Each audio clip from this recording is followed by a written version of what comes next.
Hello friends, welcome back to six আপলো। And আজ আমরা বানাতে চলেছি একটা গেমিং প্রজেক্ট। সেটা হচ্ছে আমাদের নাম্বার গেসিং গেম। সো এই গেমটার মধ্যে কম্পিউটার নিজের থেকে একটা নাম্বার জেনারেট করে রাখবে, অ্যান্ড আমাদেরকে সেই নাম্বারটাকে গেস করতে হবে। অ্যান্ড তার ভিত্তিতে আমরা রেজাল্ট হিসাবে কত অ্যাটেম্পস এর মধ্যে সেই নাম্বারটা গেস করলাম সেটা জানতে পারবো, অ্যান্ড আমরা কিছু পয়েন্টস পাবো। অ্যান্ড তোমরা যদি বিগিনার লেভেলে প্রোগ্রামার হয়ে থাকো, তো তোমাদের অবভিয়াসলি একটা ইচ্ছা আছে যে একটা গেম বানানোর। সো এটা হতে পারে তোমাদের ফার্স্ট গেম। তো চলো শিখে নেওয়া যাক এই গেমটা কিভাবে বানাতে পারি আমরা।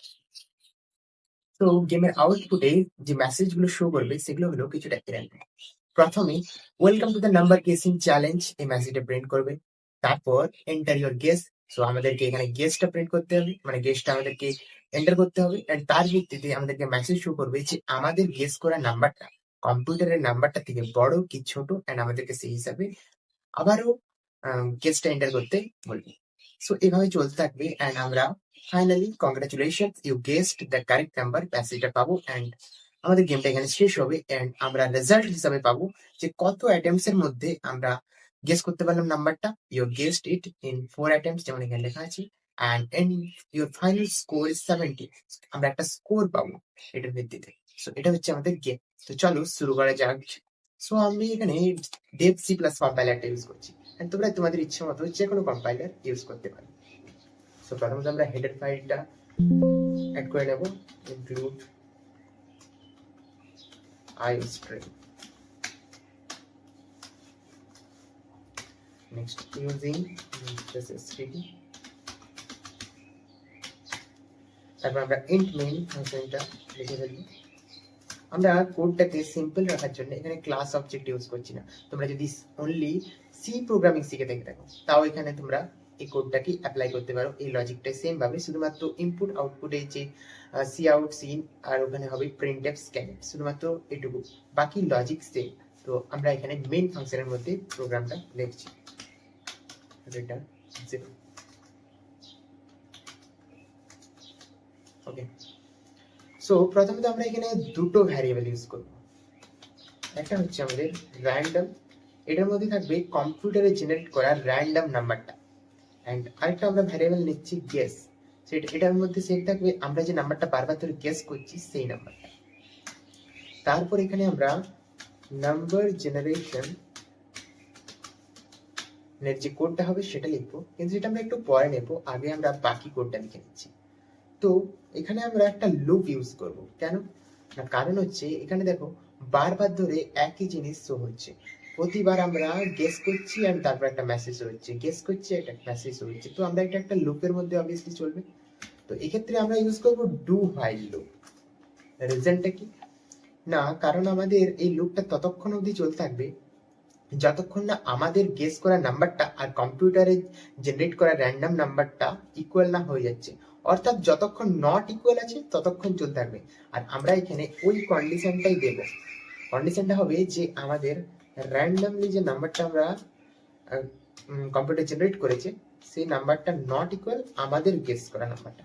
যতক্ষণ আমাদের নাম্বারটা সেম হবে না ততক্ষণ পর্যন্ত অবভিয়াসলি লুপটা চলতে থাকবে, মানে আমাদেরকে ট্রাই করার অপশনটা দেবে। সো এটা হচ্ছে আমাদের লুপ। এখানে আমরা সেমিকোলন দিয়ে দেবো।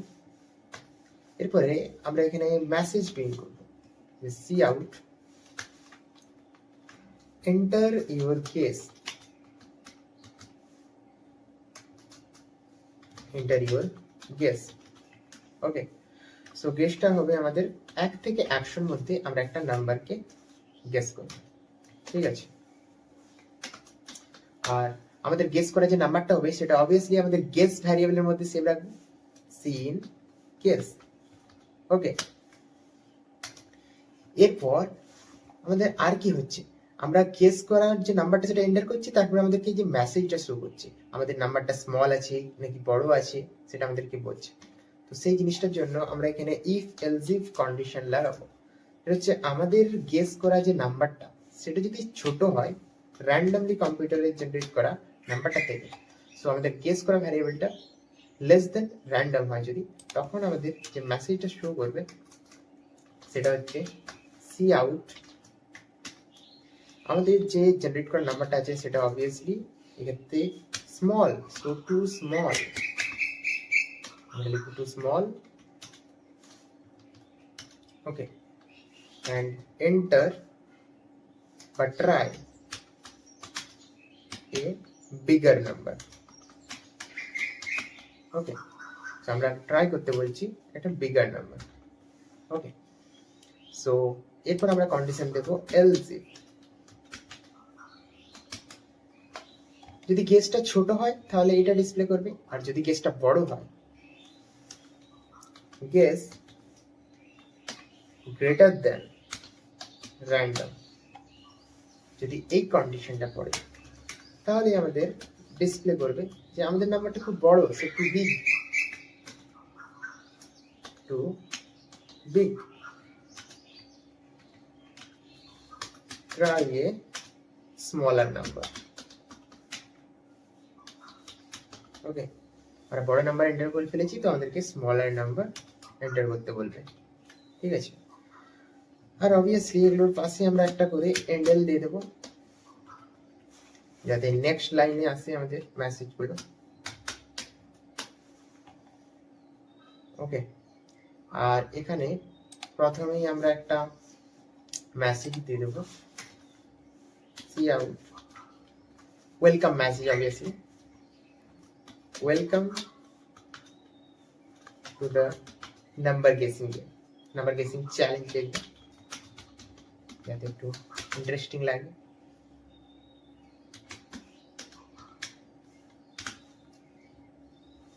এন্ড আমরা দুটো এন্ডেল দিয়ে ফেলবো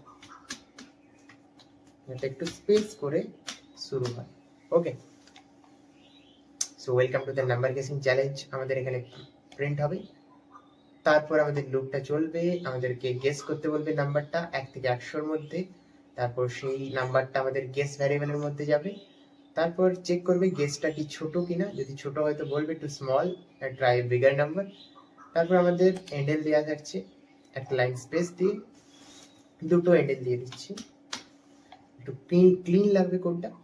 এন্ড তারপর আমাদের এলজিপে চলে যাবে, এলজিপের মধ্যে গেসটা যদি বড় হয় তো শো করবে too big, try a smaller number.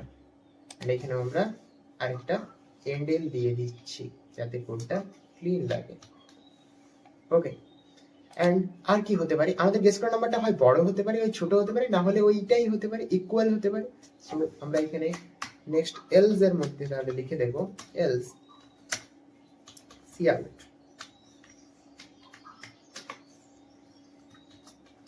congratulations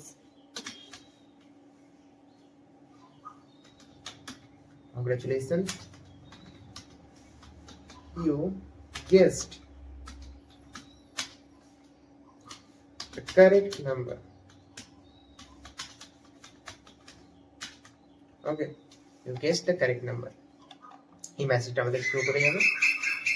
and তারপর আমরা আবারও এন্ডেল দিয়ে দেব দুটো। ওকে, সো এতটা অবধি আমাদের প্রোগ্রামটা হলো। এরপর আমরা আরেকটা জিনিস লক্ষ্য করছি যে এখানে আমরা একটা পয়েন্টস পাবো, আর কতগুলো অ্যাটেম্পটস হচ্ছে সেটা আমাদের গোনা যাচ্ছে। তো আমরা সেই অ্যাটেম্পটসটা গোনার জন্য এখানে আরেকটা ভ্যারিয়েবল নেব, ইন্ট কাউন্ট, যাতে আমাদের একটা কাউন্ট হয়। কাউন্টটাকে আমরা 0 দিয়ে ইনিশিয়ালাইজ করব। কেন না, যাতে আমরা এখানে যতবার চেক করছি, প্রতিবার মানে যতবার লুপটা আমাদের চলবে ততবার আমরা ট্রাই করছি, মানে আমরা তত অ্যাটেম্পট লিখছি, তো ততবার এই কাউন্টটা আমাদের বাড়তে থাকবে, অর্থাৎ কাউন্ট হতে থাকবে। কাউন্ট প্লাস প্লাস, মানে কাউন্টটা আমাদের 0 থাকছে তাহলে এটা বাড়তে থাকছে। আর লাস্টে আমরা কি করব, রেজাল্ট প্রিন্ট করব। ওকে, এটির রেজাল্ট যাতে একটু একটু ক্লিন লাগে, সো এরকম করে দিলাম, ইকুয়াল ইকুয়াল দিয়ে একটু ডিজাইন করে ফেলতে পারো। এন্ড তারপর এখানে আরেকটা এন্ডেল দিতে দেবে, আর এটা হওয়ার আগে এখানে 3টা এন্ডেল দেবে যাতে রেজাল্টের আগে একটু স্পেস থাকে। তারপর আমরা এখানে প্রিন্ট করব ওই আমাদের কাউন্ট, অর্থাৎ যে কত অ্যাটেম্পটের মধ্যে আমরা এটা করলাম, এরকমটা আমাদের এখানে ছিল, you guessed it in 4 attempts. So সেই মেসেজটি আমরা এখানে প্রিন্ট করব যে ইউ গেস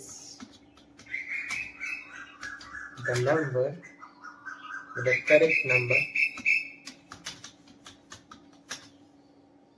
ইন এতটা প্রিন্ট হবে, তারপর আমাদের ওই ভ্যারিয়েবলটা প্রিন্ট হবে কাউন্ট, মানে ওই নাম্বারটা এখানে হবে you guess the correct number এত অ্যাটেম্পটস। ওকে, এন্ড তারপরে অবভিয়াসলি একটা এন্ডেল দিয়ে দেবো। আর কি বাকি আছে, আমাদের একবারে স্কোরটা প্রিন্ট করতে হবে। তো স্কোরটাকে প্রিন্ট করার জন্য আমরা একটা ট্রিক্স ইউজ করব, সেটা হচ্ছে আমরা আরেকটা এখানে ভ্যারিয়েবল নিচ্ছি ইন্ট স্কোর, আর সেটাকে আমরা 100 দিয়ে ইনিশিয়ালাইজ করে রাখবো। রিজন না, আমরা ধরে রাখবো আমাদের গেমটার জন্য ম্যাক্সিমাম স্কোর হতে পারে, হাইয়েস্ট স্কোর যেটা সেটা হচ্ছে 100, আর আমরা যত কম অ্যাটেম্পটস এর মধ্যে সেই স্কোরটা গেইন করতে পারবো তত বেশি আমরা অবভিয়াসলি স্কোর করব। আমরা এটা ভাবে ফ্রেন্ডসদের সাথেও খেলতে পারি যে কে কত বেশি স্কোর করছে, কত কম অ্যাটেম্পটস এর মধ্যে নাম্বারটা গেস করছে। তো আমরা কি করব, যে যতবার আমরা ভুল নাম্বার গেস করছি, অর্থাৎ একটু বড় বা একটু ছোট হচ্ছে, ততবার এই গেসটাকে আমরা 10 করে করে মাইনাস করতে থাকবো। ওকে, যেমন এখানে আমরা স্মল নাম্বার গেস করছি, তো আমরা কি করব, যে আমাদের স্কোরটা যেটা আছে, স্কোরের মধ্যে স্কোর ইকুয়াল স্কোর মাইনাস 10 করে দেব। তাহলে কি হলো, যে আমাদের যে স্কোরটা ছিল সেটা আমাদের 10 মাইনাস হয়ে গেল, অর্থাৎ 10 কমে গেল। সেম ভাবে আমাদের যখন কোনো বড় নাম্বার আমরা ভুল করে গেস করে ফেলবো, তখনও সেম ভাবে স্কোরটা 10 মাইনাস হয়ে যাবে। সো এরকম করে যতবার লুপটা চলতে থাকবে, যত অ্যাটেম্পটস নেবো তত আমাদের এটা মাইনাস হয়ে থাকবে, এন্ড অ্যাট দি এন্ড আমাদের স্কোরটা এই পুরো লুপটার বাইরে লাস্টে আমরা রেজাল্টে প্রিন্ট করে ফেলবো, see out your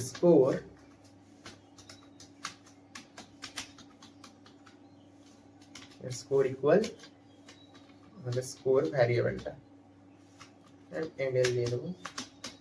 okay, so এরপরে আমাদের এখানে একটা ইরর আসতে পারে, সেটা হচ্ছে যে স্কোরটা তো আমাদের মাইনাস হয়ে যাচ্ছে, তো একসময় তো জিরো হয়ে যাবে, কিন্তু আমরা তো এখানে ট্রাই করে যাচ্ছি তো মাইনাসে চলে যাবে স্কোরটা, সেটা যাতে না হয় তো আমরা কি করব, এখানে এই লুপটা শেষ হওয়ার আগে আমরা আরেকটা কন্ডিশন অ্যাড করে রাখবো, যে ইফ স্কোরটা যদি আমাদের ছোট হয়ে যায় 0 থেকেও, তখন কি হবে, তখন আমরা স্কোর ইকুয়াল আবার 0 করে দেবো।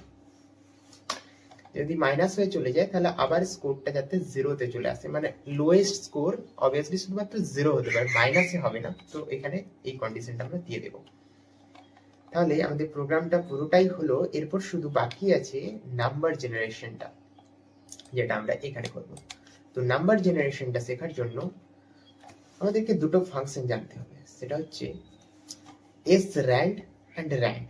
এই দুটো কি না, আমাদের rand ফাংশন হচ্ছে এমন একটা ফাংশন যেটা আমাদের র্যান্ডম নাম্বার জেনারেট করতে কাজে লাগে। এই rand ফাংশনটা আমাদের একটা লাইব্রেরি ফাইলের মধ্যে থাকে, হেডার ফাইল, যেটা হচ্ছে আমাদের cstdlib, অর্থাৎ c for c++ or c, আর stdlib অর্থাৎ স্ট্যান্ডার্ড লাইব্রেরি। এই হেডার ফাইলটার মধ্যে আমাদের rand নামক একটা ফাংশন আছে। এটার কাজ কি না, এটার কাজ হচ্ছে র্যান্ডম নাম্বারসকে জেনারেট করা। তো এটার সিনট্যাক্সটা কিরকম হবে না, একটা ভ্যারিয়েবলের মধ্যে আমরা ইকুয়াল দিয়ে এই র্যান্ড ফাংশনটা লিখে দেবো, তাহলে আমাদের নাম্বার জেনারেশন হবে। তারপরে এবার প্রশ্ন হচ্ছে যে এস র্যান্ডটার কি কাজ না, এস র্যান্ডটার কাজ হচ্ছে আমাদের এই র্যান্ড যে ফাংশনটা, এটা কাজ করার জন্য একটা সিড লাগে, অর্থাৎ আমাদেরকে একটা নাম্বার দিতে হয়। তো যে অ্যালগরিদম র্যান্ড ফাংশনের মধ্যে আছে সেই অনুযায়ী সেই নাম্বারটা থেকে একটা আমাদেরকে নাম্বার জেনারেট করে। তো সেটার জন্য আমাদের একটা সিড লাগে, তো সেই সিডটা আমাদের এস র্যান্ড ফাংশনের মধ্যে থাকে। তো S RAND means seed RAND. এটা কি হয় না, চেঞ্জ করতে কাজে লাগে starting seed value of RAND, অর্থাৎ র্যান্ডের যে সিড ভ্যালু আছে সেটা চেঞ্জ করতে আমাদের কাজে লাগে এস র্যান্ড। ওকে, তো এটা কি করে না, makes the random numbers different each time the program runs, মানে অর্থাৎ যতবার আমাদের প্রোগ্রামটা রান হচ্ছে এটা কি করে আমাদেরকে ডিফারেন্ট ডিফারেন্ট যাতে আমাদের র্যান্ডম নাম্বার জেনারেট হয় সেটাতে হেল্প করে। কিভাবে না, আমাদেরকে ওই সিডটা অনুযায়ী আলাদা আলাদা নাম্বার জেনারেট করতে সাহায্য করছে এস র্যান্ডটা।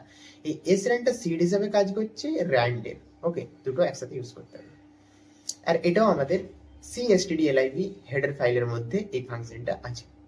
এটা সিনট্যাক্স কি আছে না, এস র্যান্ড প্যারেনথেসিসের মধ্যে ব্র্যাকেটের মধ্যে আমরা সিড ভ্যালু দেবো, এখানে আমাদেরকে সিড ভ্যালুটা দিতে হবে, আর এটা আমাদের হচ্ছে ফাংশনটা। ওকে, এরপরে প্রশ্ন হলো আমাদেরকে টাইম জিরো মানে এস র্যান্ডের মধ্যে যে ভ্যালুটা দিচ্ছি সেই ভ্যালুটা আমাদের তো সেম থাকছে, কিন্তু আমাদের তো প্রতিবার আলাদা ভ্যালু দিতে হবে। তার জন্য আমরা টাইম জিরো এটা ইউজ করব। এটার কাজ কি না, এটার ফলে আমাদেরকে এই টাইম জিরোটা কি করে না, আমাদের যে কারেন্ট টাইম আছে সেটাকে আমাদেরকে সেকেন্ডস এর রিটার্ন করে।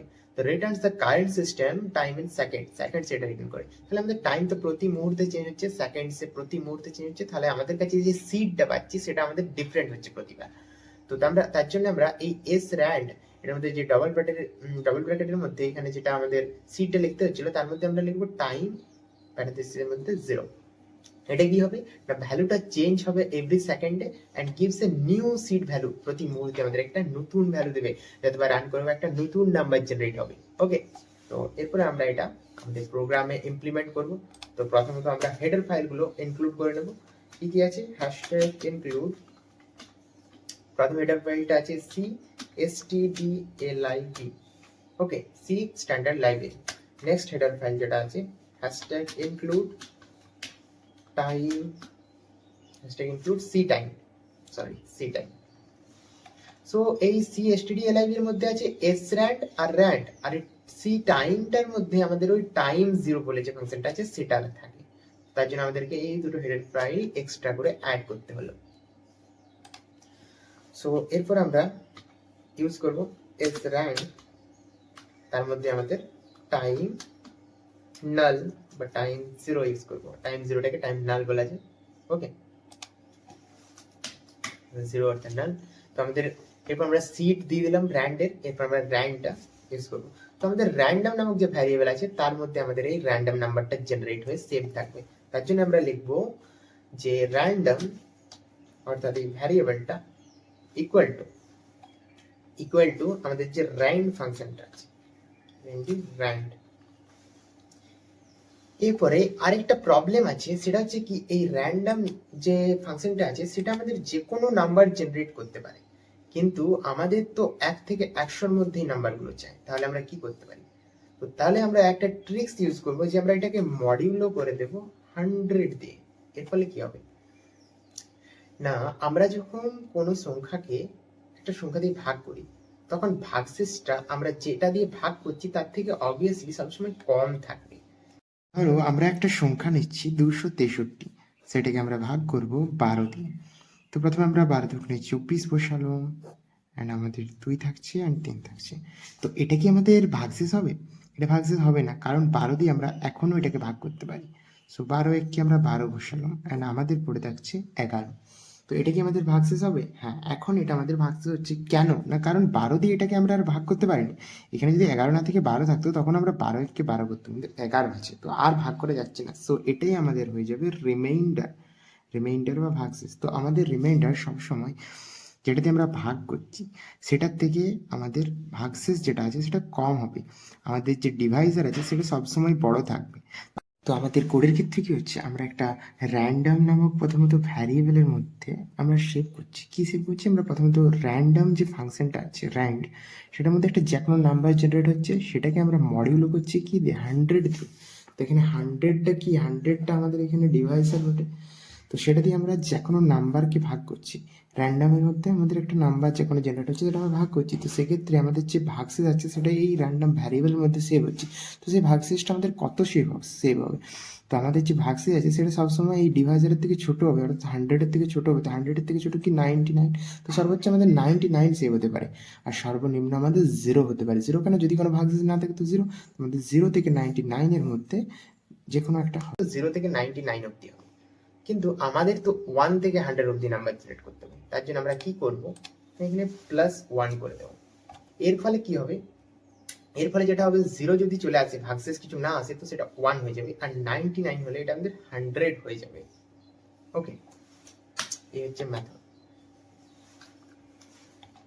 তো এরপর আমরা নাম্বার জেনারেশন হয়ে গেল, এখানে হয়ে গেছে পুরো কোডটাই প্রায় শেষ। তো আমরা এটাকে সেভ করব, এরপর এটা আমরা রান করে দেখব যে ঠিকভাবে এটা ওয়ার্ক করছে কিনা। সো এখানে একটা এরর এসছে, এখানে আমরা অ্যাটেম্পট দিয়ে দিয়েছি, কিন্তু ভ্যারিয়েবলের নামটা ছিল আমাদের অ্যাটেম্পট। ওকে, আমরা এস যোগ করে ফেলেছি একটা, মানে আমাদের আমরা একটা কাউন্ট নামক ভ্যারিয়েবল ইউজ করছি। তো এখানে আমরা কাউন্ট এন্ড অ্যাটেম্পট দুটো লিখে দিয়েছি, তো এটা আমাদের একটু ভুল হয়েছে। ওকে, সো আমরা you guess the correct number in count করেছি অ্যান্ড এন্ডেল দিয়েছি। এখানে আসলে এত অ্যাটেম্পটস এর মধ্যে তো আমাদেরকে অ্যাকচুয়ালি এখানে ডবল কোড একটা লাগাতে হবে, তাহলে আমাদের কাজ হয়েছে। ঠিক আছে, সো আমাদের গেস করা কারেক্ট নাম্বারটা আমরা কত অ্যাটেম্পটস এর মধ্যে গেস করছি, এইটা হচ্ছে তার ভ্যারিয়েবলটা, এখানে এটা ডিসপ্লে করবে, আর এরপর আমাদের এটা রান করে যাবে। ওকে, সো এটা আমাদের রান করে গেছে and welcome to the number guessing challenge message এসে গেছে and enter the guess. So আমরা একটা নাম্বার গেস করব, আমরা দিলাম 63। বলছে টু স্মল, আমরা অনেক ছোট নাম্বার দিয়েছি, তো আমাদের একটু বড় নাম্বার দিতে হবে। তো আমরা এন্টার করলাম 70, আমাদেরকে বলছে আরো বড় নাম্বার এন্টার করতে হবে, তো আমরা দিলাম 75, আমাদেরকে আরো বড় নাম্বার করতে বলছে, তো আমরা 90 দিয়ে ফেললাম, আরো বড় নাম্বার বলছে। ওকে, সো আমরা দিলাম 99, একটু ছোট, সো আমরা দিলাম 93, আরো ছোট বলছে, আমরা দিলাম 91। Congratulations, you guessed the correct number, and আমরা নাম্বারটা কারেক্টলি গেস করলাম। আমাদের রেজাল্ট কি হলো, you guess the correct number in 7 attempt, আমাদের 7টা অ্যাটেম্পট লেগেছে আর আমাদের স্কোর হয়েছে অনলি 40। সো আমরা যত কম অ্যাটেম্পটস এর মধ্যে নাম্বারটা জেনারেট মানে গেস করতে পারবো, তত বেশি আমরা স্কোর করবো। তো আশা করি তোমরা প্রোগ্রামটা এনজয় করেছো এবং বুঝতে পেরেছো প্রোগ্রামটা। তো এটা তোমরা যদি শুধুমাত্র সি প্রোগ্রামিং করে থাকো তাও এটা করতে পারবে। ডেসক্রিপশন বক্সে আমি এটা সি এর ভার্সনটা দিয়ে দেবো। সো সিতে কিছুই না, শুধুমাত্র এখানে হেডার ফাইলের মধ্যে সি না লিখে stdlib.h ইউজ করতে হবে আর time.h ইউজ করতে হবে। আর এখানে সি আউট সি ইন যেখানে যেখানে লেখা আছে সেখানে তোমাদের printf scanf এর কাজটা ঠিক হবে, বাকিটা পুরোটাই সেম। আর এখানে এন্ডেল এর জায়গায় তোমরা ইউজ করবে \n। তো ডেসক্রিপশন বক্সে তোমরা নোটসটা পেয়ে যাচ্ছ সি প্লাস প্লাস এর জন্য এবং সি এর জন্য কি হবে। তো এটা একটা সেকেন্ড পার্টও আসবে, যেখানে আমরা এই প্রোগ্রামটাকে আরেকটুকু উন্নত করার চেষ্টা করবো, অর্থাৎ ইজি হার্ড এবং কিছু পয়েন্টস আরো কিছু চেঞ্জেস করবো প্রোগ্রামটাতে, যেটা তোমরা পার্ট 2 তে দেখতে পারবে। আশা করি তোমরা এনজয় করেছো ভিডিওটা।